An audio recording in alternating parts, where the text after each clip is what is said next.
dragi pozdrav youtuberi. Evo nas u prvoj epizodi Egi Drifta, iako nećemo ništa raditi za drift. Prva epizoda bit će o malom servisu za Audi A5 2014. godina B8.5, to je redizajn. Znači mali servis, od čeg se sastoji filter ulja, filter zraka, imamo tu i pomoćnika. Sastoji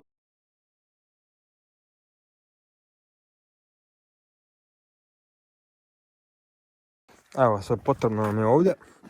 Imamo neku kanticu koju ćemo spustiti staro ulje, stat će ispod. Imamo ovdje kompletan alat, ali neće nam to sve treba će nam samo šarafcigeri, križni, ravni, Gather 32 i Torx mislim nam je dolje, ali to ćemo vidjeti kasnije. Ćemo sve pokazati. Ovo smo se stavili da možemo leći, da ne nazebemo. Da, by the way, nemam ovu maskirnu uniformu, znam da je to 30% posla, na kolinje i na šarafanje ne mereš bez toga, ali preživiti ćemo nekako. Evo ovako, znači prvo moramo skinuti poklopac motora, on je uvijek, to je više manje, se samo ovako na klikove podigne. I evo sad ću desa unutra. Gledajte šta su oni nabuđili to, pa ja bih stavio plastiku preko ovog da ovako radim automobile. To ćemo odložiti sa strane. Sad, tražimo prvo filter ulja. Kod mene evo ga ovdje, odnosno kućište za filter ulja. Ne znam se vidi sad, valjda se vidi. Stavlja se ova gore, ovo je 32 kod mene gdje Dorica. Očarafimo i skinemo, izvadimo uložak filtera ulja. Prvo ćemo skinuti čep, ovdje ćemo sipati, znači ovdje ide novo ulje. Na mom čepu čak i piše da je to kastrolka. To ćemo staviti po mogućnosti ne izgubiti. Ljevak za ulje će nam isto trebati.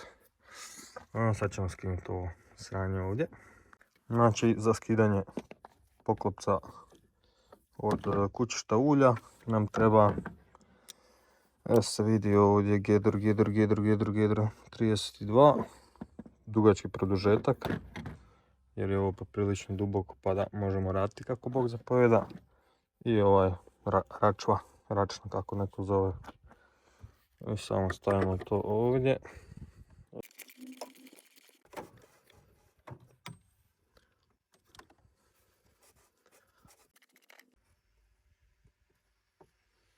Ovo je poklopac, znači crno ulje ko đavolja duša. To ćemo isto staviti ovdje da ne izgubimo. Nadalje, ovdje nam je sad taj uložak filtera. Njega samo izvučemo van.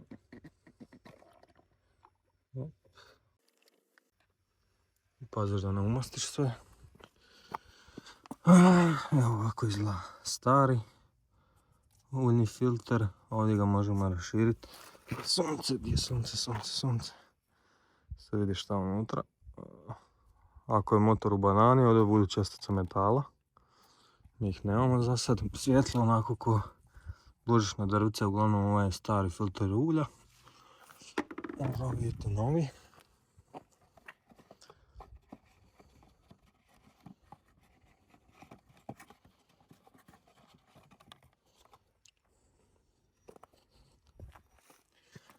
Evo ga, stari i novi.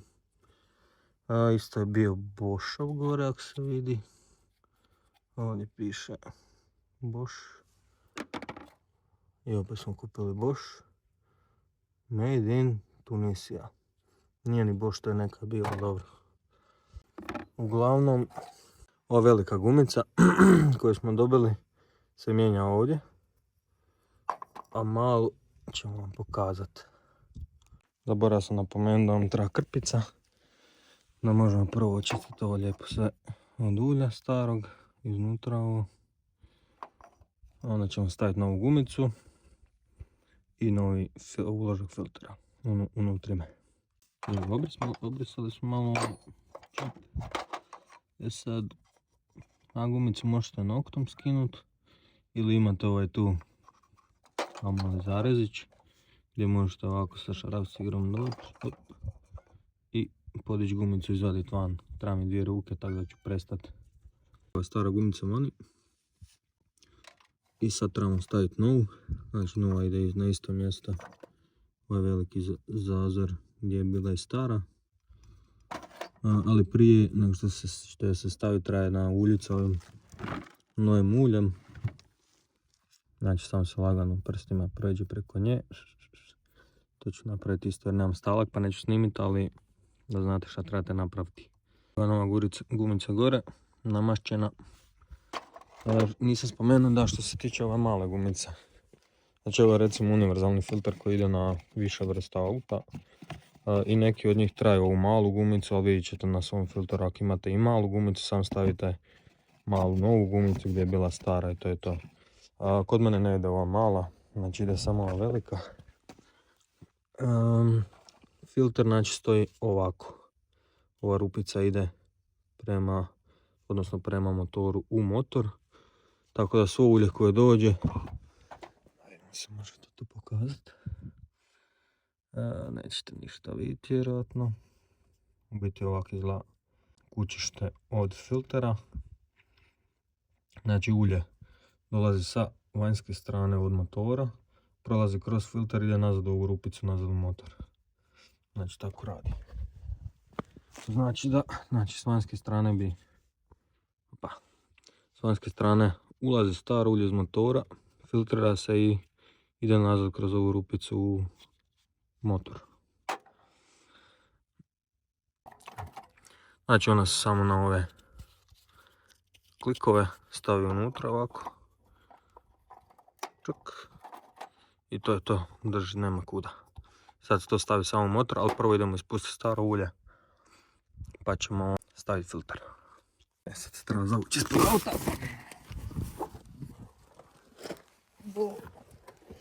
I evo nas ispod. Znači imamo ovu usranu plastiku ispod auta. Ona je zapravo za aerodinamiku i malo štiti motor. Ovdje smo je fino negdje zarivali na ležećama, ali to nije bitno.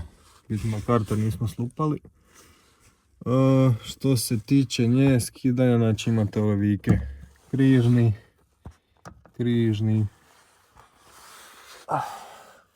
Ovo nije original, neko je stavio. Križni. A u biti ovo nisu klasični vici, nego samo, a pokazat ću kad skinem, uglavnom zakreneš ga sa 90 ili 180 i on sam ispadne van. Ništa, updateam vas kad skinem ovo sranje.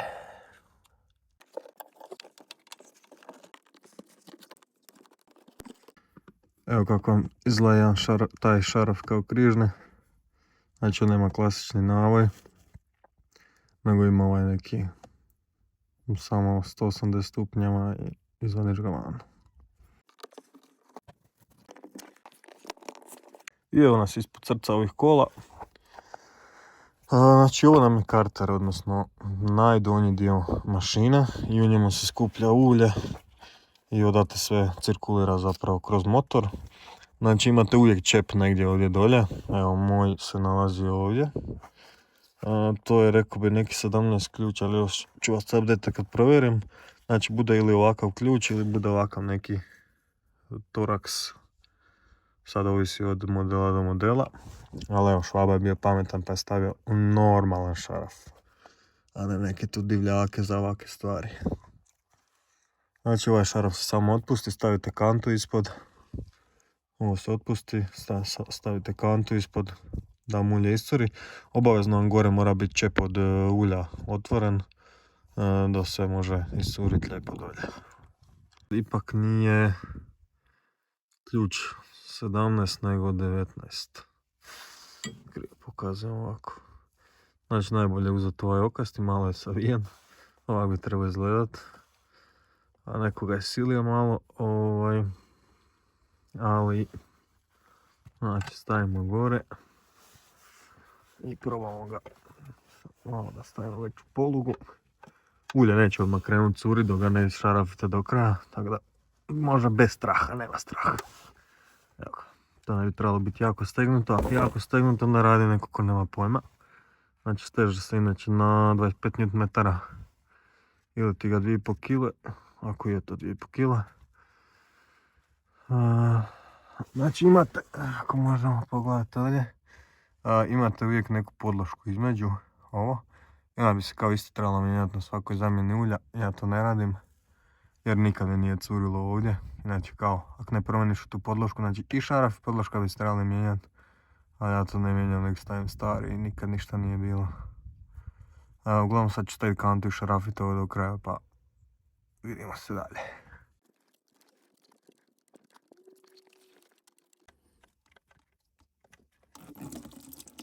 Evo ga, tekuće zlato curi, a je crno strava.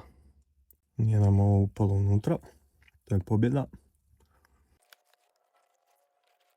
Evo ga, popiška nam se Saudijac.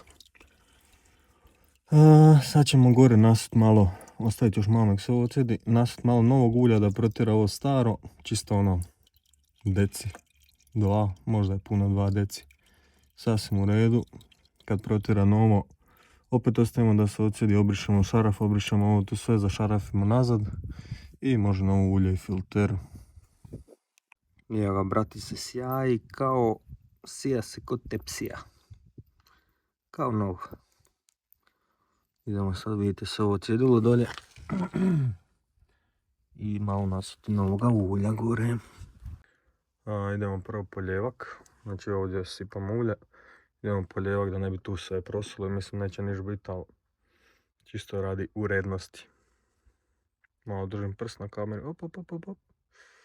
Evo nam ljevka, nije baš neki, malo nam ga je ovaj praktikant sa početka videa izgrizo, ali dobro je, poslužit će svrsi. Stavimo. I sad probamo ne prolit sam rekao. Evo, ovo je sasvim dovoljno. Nek se procijedi malo. Počelo je opet curit. I sad je već malo čišće. Što znači da novo ulje prolazi. Sad kad se to ocijedi stavljamo šaraf. I sipamo, odnosno stavljamo šaraf, stavljamo filter ulja. Test uložak filtera. I sipamo ulje. Evo ga, prestalo curit, znači možemo staviti nazad ovaj šaraf. Praktikant može ključ 19.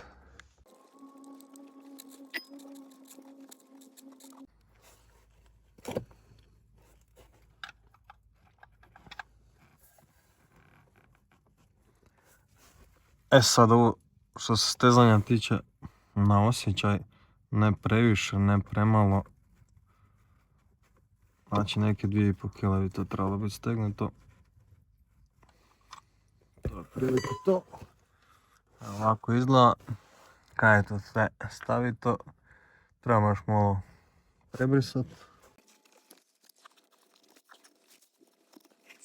To mi to. Idemo sipati gore ulje. I upaliti mašinu. Znači prvo stavljamo nazad uložak filtera i poklopac. Nikakav nanos, sve na ovaj. Dobro, dotegnete rukom. Uzmemo nazad ovaj naš 32 ključ.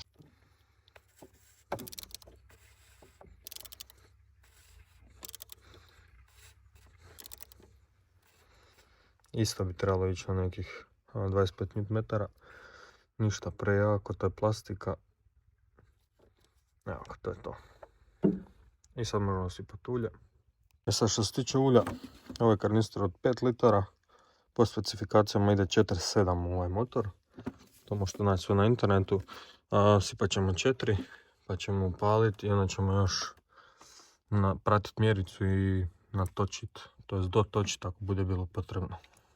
Vidite kako izgleda novo ulje, a kako je crno bilo staro. Mislim da sam prešao 15.000 km. One preporuke od 20, 25, 30. Interval za mijenjanje ulje je sranje žešće. Znači od 10 do 15 se mijenja i Bog žmirio. Moto nema di. Da, evo koliko smo sipali. Znači 1,5 litre ostala. Još ćemo sipat pola litre.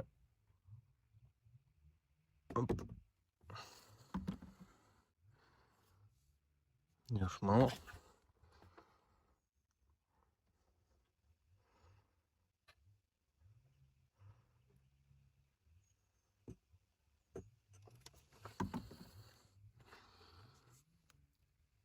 Evo točno. Znači sad ima 4 litra motoru. Kresnit ćemo ga. Pa ćemo nasuti još malo, pratit ćemo tamo stanje. Da. Znači ja nemam ovdje, inače vam se nalazi onako crvena ili žuta mjerica, izvučeš, pogledaš koliko ima ulja kad si ovako sipa. Ja nemam, to meni električno. Tako da moram otići unutra u auto i pogledat stanje na kompjuteru. Da. Nismo stavljali još usplaj dolje, odnosno ovu plastiku. Zato što želim provjeriti da sam dobro stegnuo, da mi ne kapa ulje tu. To je preporuka. Isto tako kod filtera ulja. Znači uzmete čistu stranu krpe kad upalite motor i prođete na najnižoj strani filtera. Znači ne bi trebalo biti ništa prljavo, čista krpa bi trebala biti. Onda se sigurno da je sve zategnuto i da nigdje ne pušta ulje. Ajmo kresnit kola. Da, by the way. Čep od motora ulja sam ostavio, slobodno možete ostaviti otvoren, neće ništa desiti. Da vidimo će mašina zaribati ili neće. Obavezno provjera da nije u brzini. Kvačilo, kontakt, klap. Odemo ovdje na car. Oil level. Trenutno nema nikakvih informacija. Znači treba bi malo pričekat i treba bi haubu zatvorit. Pričekat 2 minute, ugasit motor i znači dobiti stanje. Iako sad stanje trenutno nije ok zato što je motor na nagibu, odnosno auto. Treba bi ga spustiti iz dizalice improvizirane i onda izmjeriti stanje ulja. Uglavnom neko malo radi, idemo provjeriti od curi di ulje. Znači ovdje kao što možete vidjeti nema straha, čep je ovdje. Otvoreno, ništa se ne dešava. Dolje. Opala. Dolje provjerimo da li nam curi šta.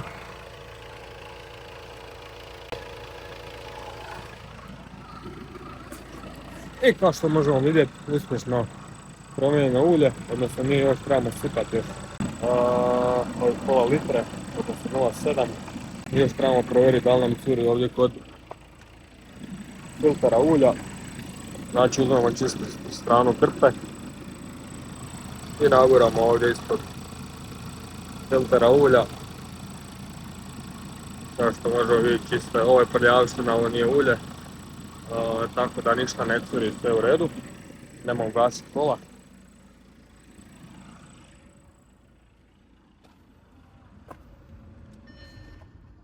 Stavi dolje šusplej, odnosno plastiku, pa ćemo ga spustiti sa dizalice i nasipati još ostatak ulja. Procedura stavljanja ovog šuspleja nazad je ista kao kad ste skidali.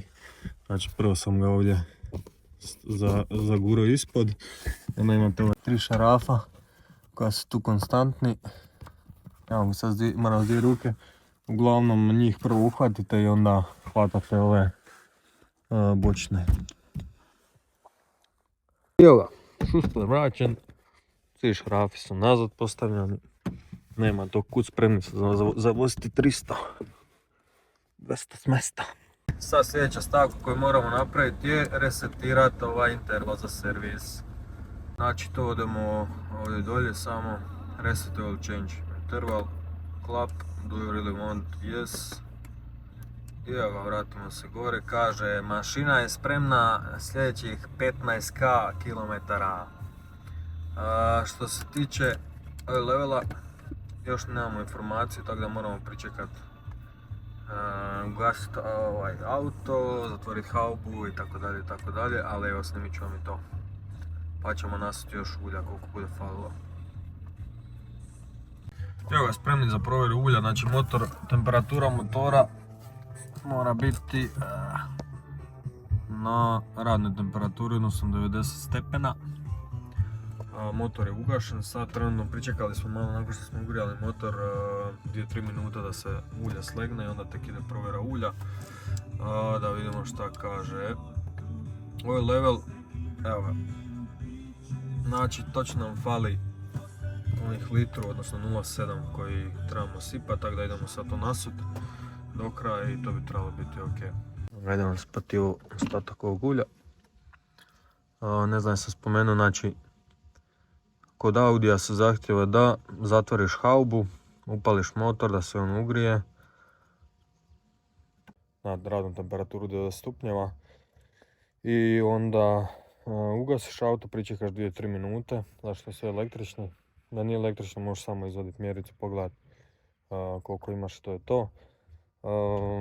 Znači pričekamo 2-3 minute, damo kontakt, odemo u meni, provjerimo koliko ima ulja i to je to. Aha, još vam moram pokazati, znači filtar zraka vam je ovdje kod suvozača meni. Pomaknemo ovo. Evo bljeske. Znači imamo ovaj ovdje šaraf, odnosno nije šaraf nego plastika. I ovaj ovdje to skinamo.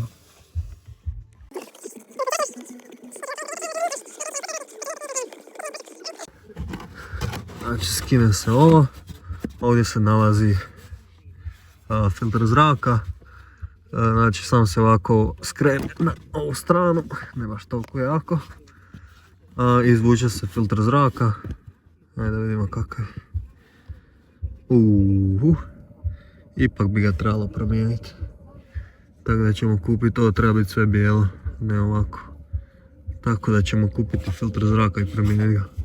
Uglavnom, sam se izvuče, stavi se novi i zatvori se ovo nazad i to je to. Ništa special. Filter goriva, to moram skidati dole plastike, to vam neću sad pokazivati, a sljedeći put ako budem skidao.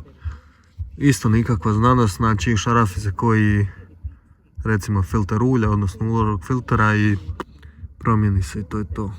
Idem sad ovo vratiti nazad i napraviti odjavu. Eto ga, ulje, sipato. Stavljamo čep nazad, ulje je stavljen, ovaj filter ulja stavljen. I još nam je ostala ova plastikica. Znači ono vam se kopče na ove, znači na, ne znam na kameri, ovo na ovaj tu, na ovaj tu, na ovaj tu i na ovaj tu. Samo se stavi gore.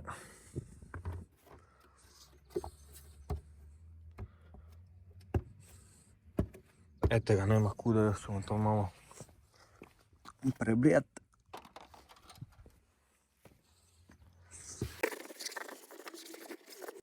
No to bude kako Bog da povjeda, jel?